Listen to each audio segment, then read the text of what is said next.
I am the original T. Not about drama, let's get ourselves free. I am the original T. I'll tell you some stories, we'll look for that key. I am the original T.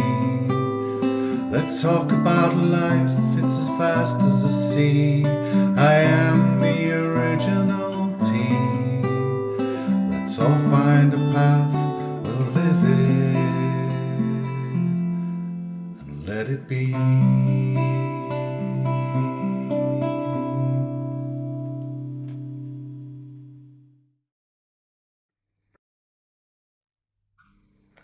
Oh, hi, yeah, it's me, the original T. And the refrigerator just turned on, just to make it kind of homey like. Also, I can't. Uh, there's not enough moisture in my life, in my mouth, on my head, to make the little hairs stick down today. So, love me. Love my luggage. Thank you. As the original T, there's something I haven't shared with you yet.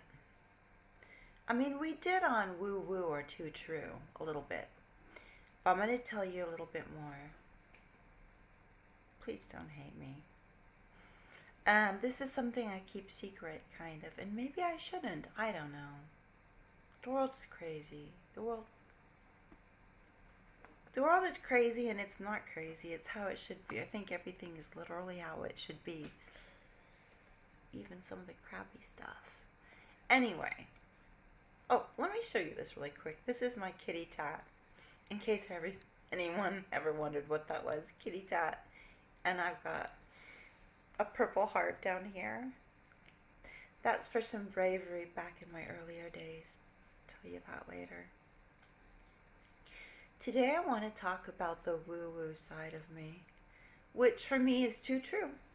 So, and I am a science-based kind of girl, so I don't know how it all works, but I'll do my best. Um, so ever since I was little, I always believed certain things like when you leave here, you kind of keep going, and you're like, there's different planes and stuff. Like you could still kind of know that people are around somehow, not in a creepy, scary way, just in a way. It wasn't until I was much older, and my grandpa Campbell had passed, and her nickname was Tree, and my nickname is T. So I'm going to take that as a huge compliment. Anyway, she passed away with breast cancer in the 70s, right before my 13th birthday.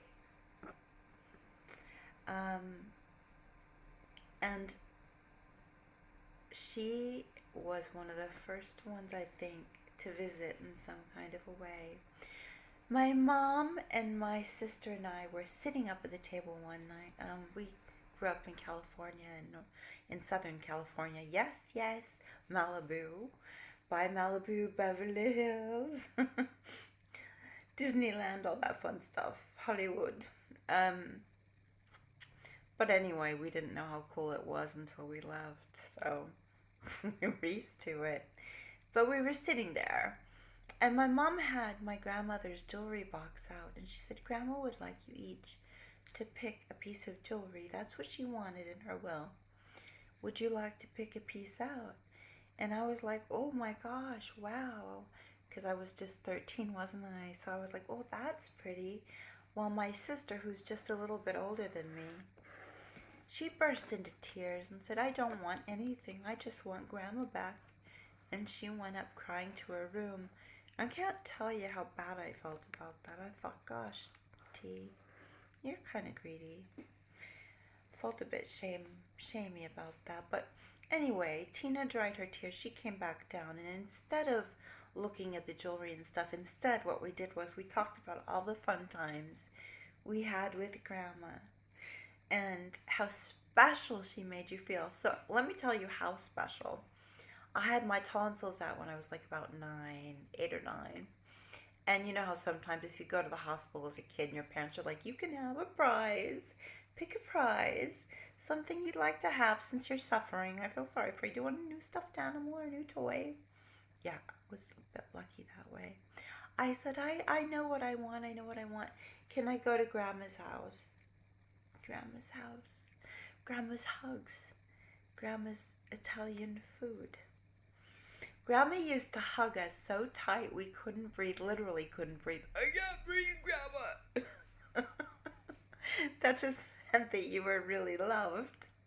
And she used to have like these footstools that would stack on top of each other with wheels on the bottom. And my cousins and I, which we had tons of, would skid across on our stomachs on the wooden floors while the adults all had cocktails. Good times for me, good times. Anyway, we talked about all those good times. Then it was bedtime. And so I'm still a night owl. So I was usually the last one to go to bed, and I like to check everything. I'm a checker. So I checked all the locks. I made sure all the candles were blown out, all that sort of thing. And the front door was locked. Went upstairs, went to bed. Got up in the morning, which is more different. It's a bit different than my nights are. My mornings start out like, oh, yo, oh, yo.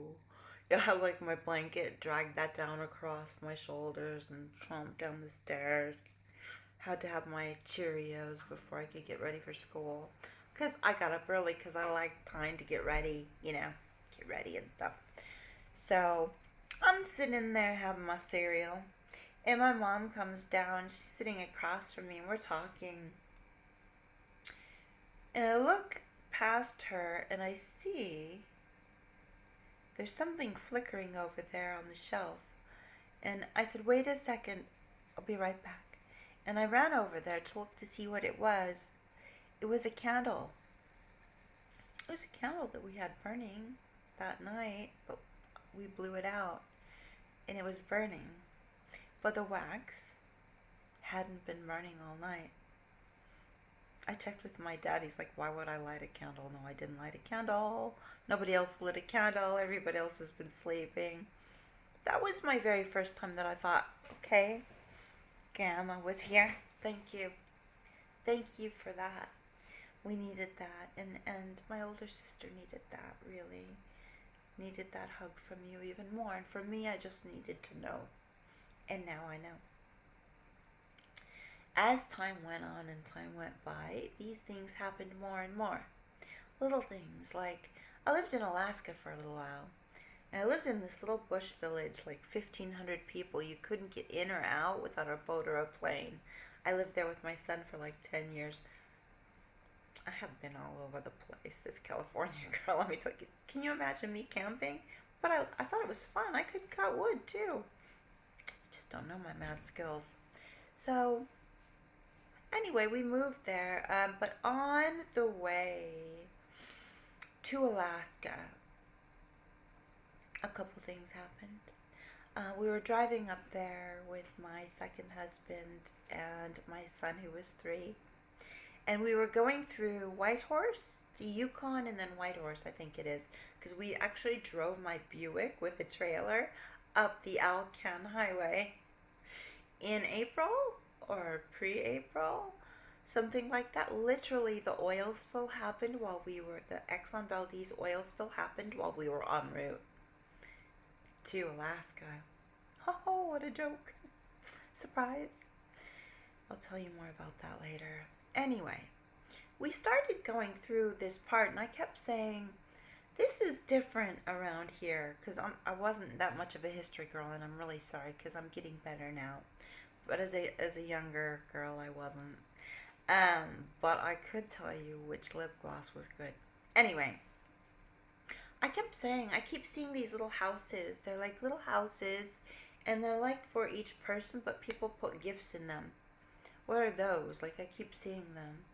And my ex-husband says, I can't imagine what you mean except for maybe a spirit house. He was a Aleut Eyak Native American. And a spirit house is where they would put on top of the person who had passed away the Native American who passed away. And people would come in the night and bring gifts to the spirit houses. And I was like, oh, okay, because I'm seeing them. They're over here on this side of the road. And he's like, okay, well, maybe you read about that. So we're driving, and in about 5 minutes, we go over this hill. There are spirit houses. I said, could you stop the car so I could see them? And I looked at them and I thought, wow, those are amazing. And really kind of breathtaking. And wow, just, wow, okay, thanks. So we kept driving, and he's like, you're weird. And I'm like, I know. Are you just finding out? Sorry. We continued to drive, and I started up again. This was the next day, though. We were going over this big hill, and I said, okay, here, I keep seeing this thing in my mind. I was telling my ex-husband, and it says Old Cemetery. And he's like, well, how many new cemeteries do you know? Most cemeteries are old. And I'm like, oh, that's true. That's quite scientific, isn't it? Too true. But my woo-woo was saying, no, like, old cemetery, like big letters, like old cemetery. He's like, I don't know of any old cemeteries that would have like a big billboard, like Hollywood billboard that said Old Cemetery. And I was like, that's true. I don't know what I'm thinking.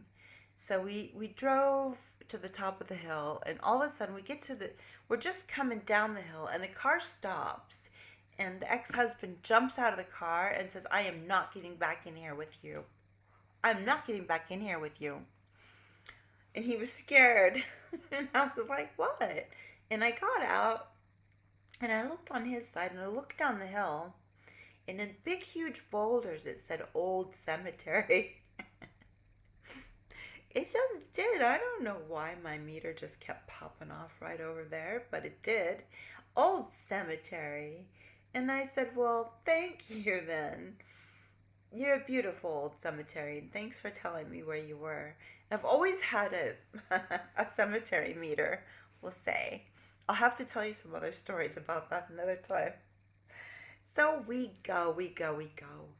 And over time, I find that, well, even before I went to Alaska, I should say that I spent some time with a woman named Donna, who I just lived with. We were roommates, and my son was there, and she was really helpful. And I was a bartender and a cocktail waitress during that time. And one day I was coming off shift, and I came in, and she was sitting at the coffee table with these two guys, and they were in police uniforms, and I was like, whoa, who did what? But I was trying to be quiet, so I just like tiptoed into the kitchen, get something to drink, and looked. One said sheriff, and one was deputy, and Donna said, Therese, come sit down and meet these gentlemen, but this is kind of on the hush-hush. They come here, and they've been coming here for years now. I help them locate missing people, but they don't tell, and you don't tell, and I don't tell, okay? And I won't tell you to which place they belong to, so I shall never tip hands, even though Donna has trotted right out of this world and into the next. I'm going to keep the secret.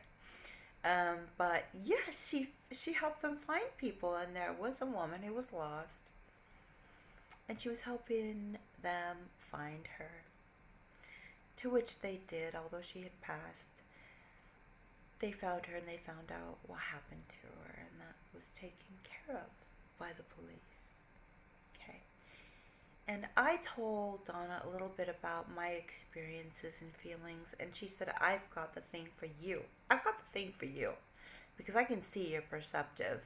So here, she put into my hand these tarot cards, and I'm like, did I tell you my parents were Sunday school teachers? Okay, they were.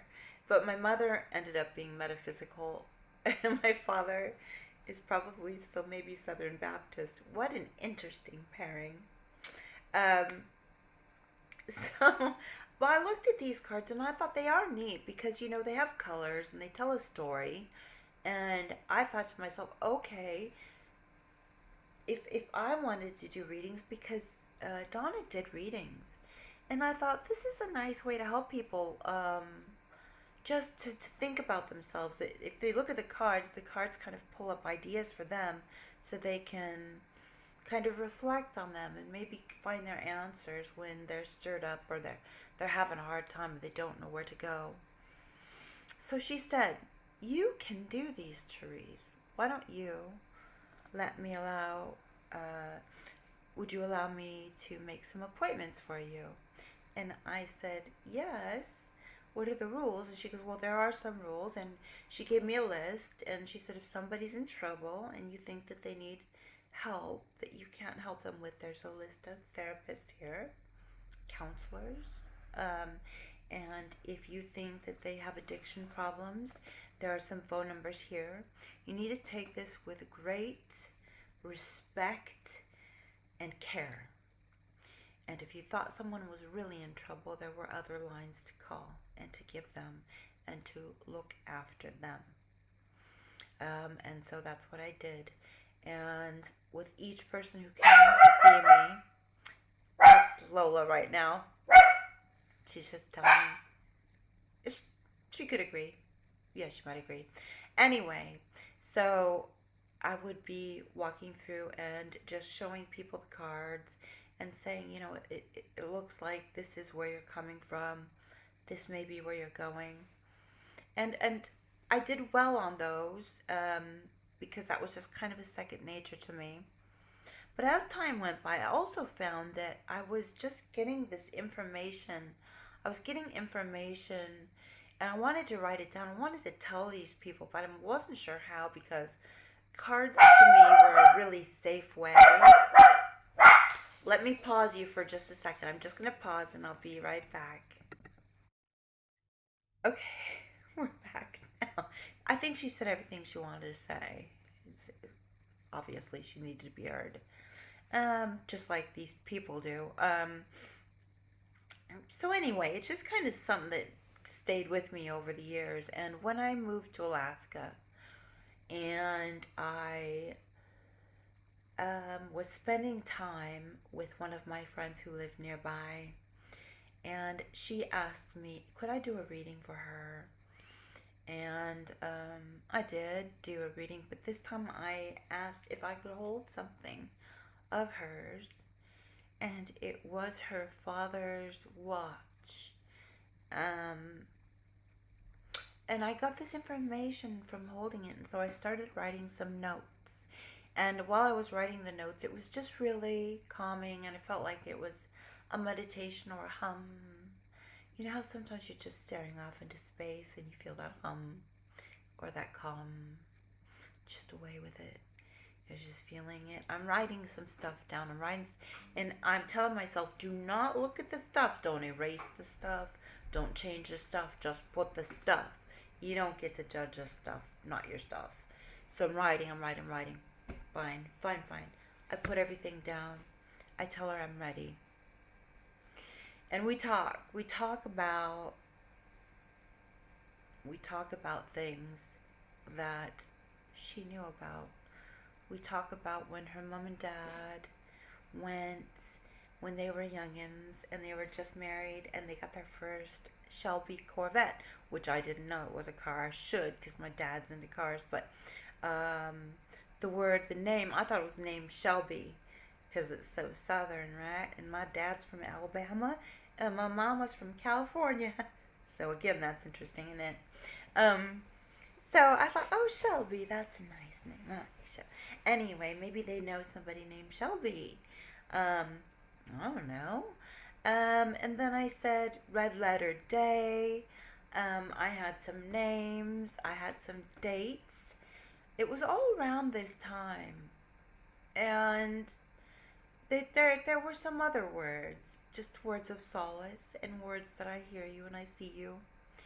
And I'm watching you with your kids. So when I told her and I read out everything to her, she stopped. She just said, "Ah, stop." And she ran to the phone. She was crying. She was on the phone to her mom. And she told her mom, Mom, Shelby. Do you know? 1960. She gave a date and June something. And she's like, was it that day that, was it? Was I born yet? You were pregnant with me? Okay. Okay. And what about this name? That's your aunt's name? Okay. So we did all that. She turned around, she looked at me, and she said, my mom was going through a hard time. She was pregnant with me. They were broke, mom and dad. But he had been saving and saving his whole life, all into his 20s, right? To buy this Shelby Corvette. And they did. They went and got it. And he said, isn't this just a red letter day? And it was the date that they got the Shelby together. And it gave me chills, and it gave her chills, and it gave her tears, and it told her that her dad just wasn't around. And it's not like people tell me the numbers to the lottery, because my husband's always like, why don't you use that ooga booga on the numbers on the lottery and the thing and do the thing?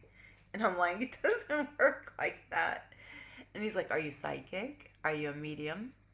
And I'm like, no, I won't use any of those names. I won't. I can't. I'm working on that, but maybe I never will. Because I think we all have things. We all have things we can do. And this is just, to me, it's like a radio station. And I'm showing you a knob here, which tells you how old I am. So whatever about that. But like, you're turning the knobs, and you know, some of it's fuzz. And then some of it puts it into like KTLA or whatever, and then you're listening to a radio station, and it's clear. It's like that for me when I'm reading for people, I'm talking to people, or I'm doing automatic writings or readings while holding some objects about people who have passed over. And sometimes they just want to be heard. They just got stuff they want to tell you. And it's not magical, but in a way it is, because it lets you know you're not alone.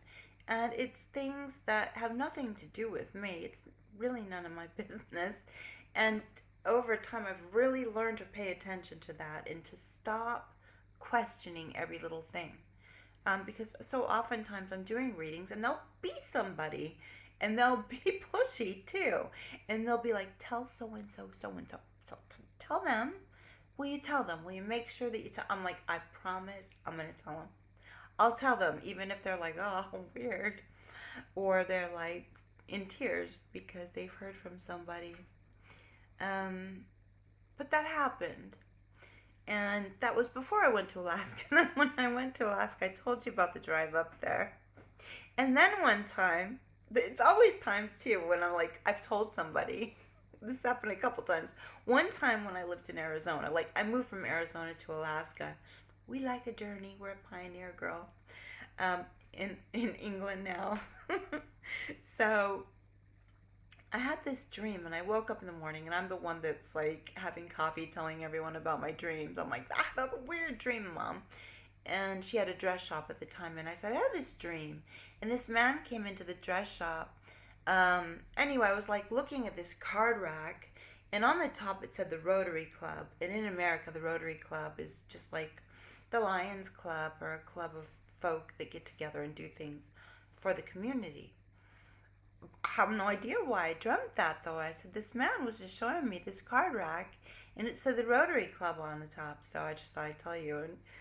And my older sister just rolled her eyes and drank her coffee.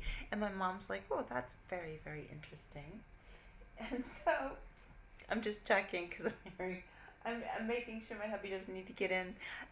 We don't want him locked out, because it's actually snowing out there. I'm in the Yorkshire Hills right now. Cabin number 7.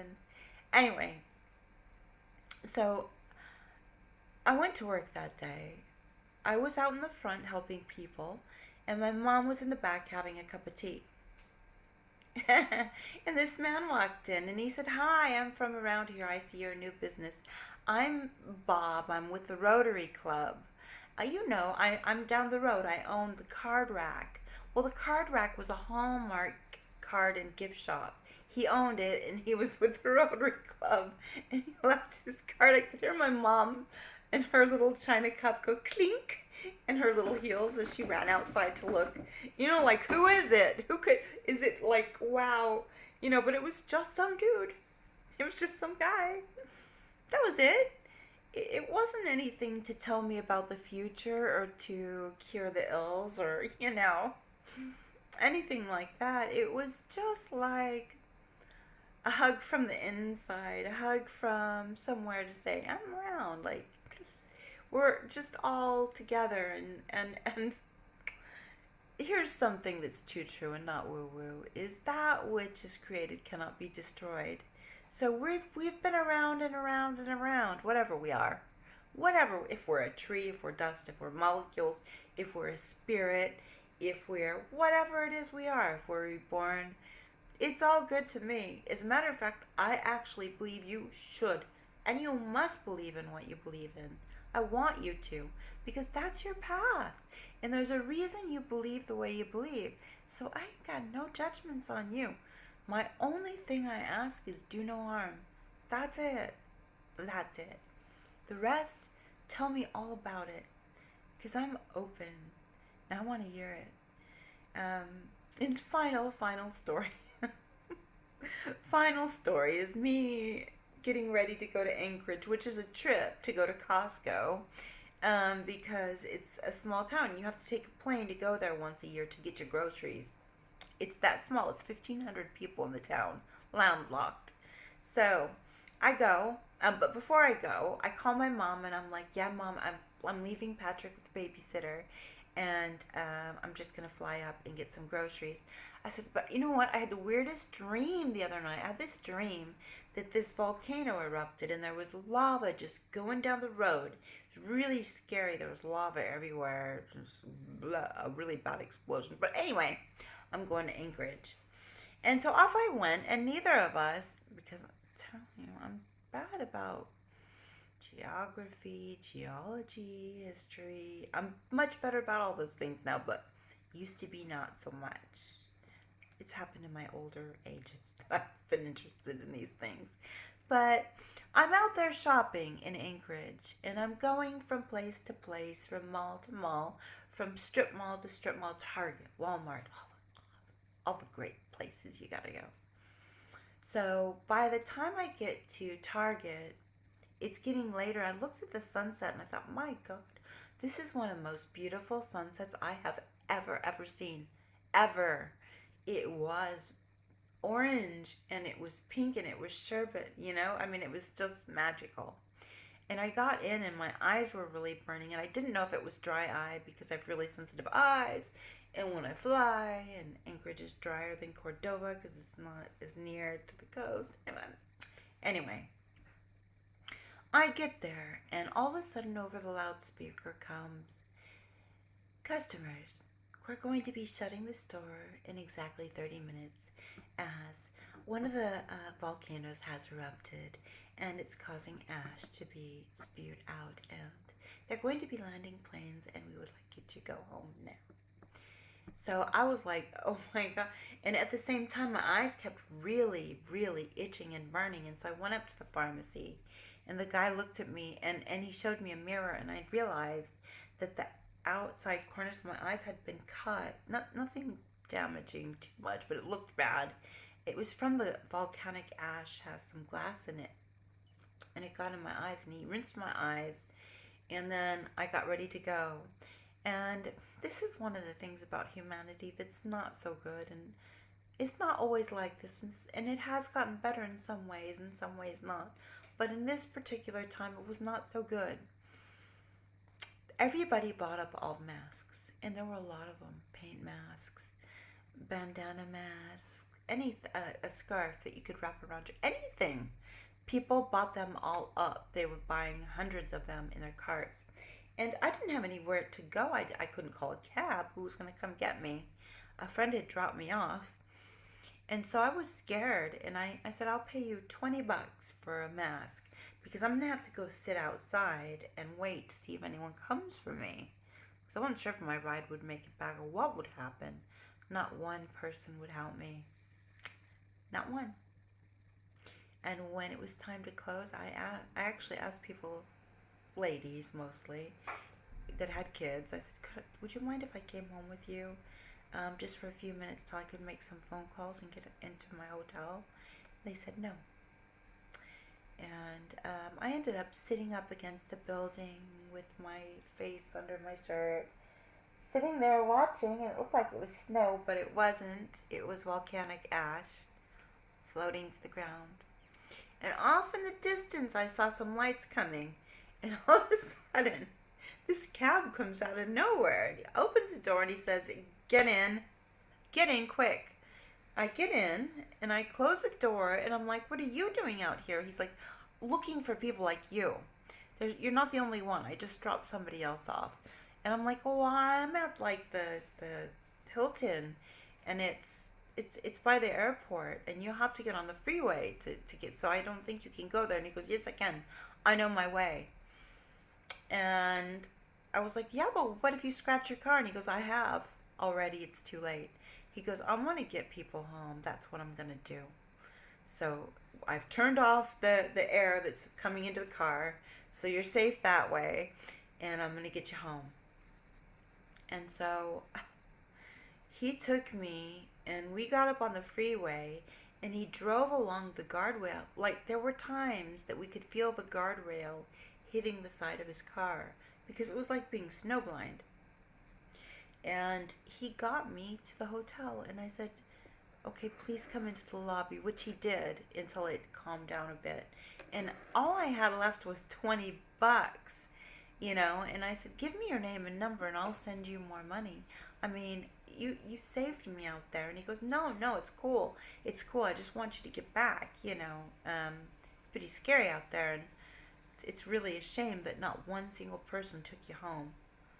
That's not right. And I said, well, thank you.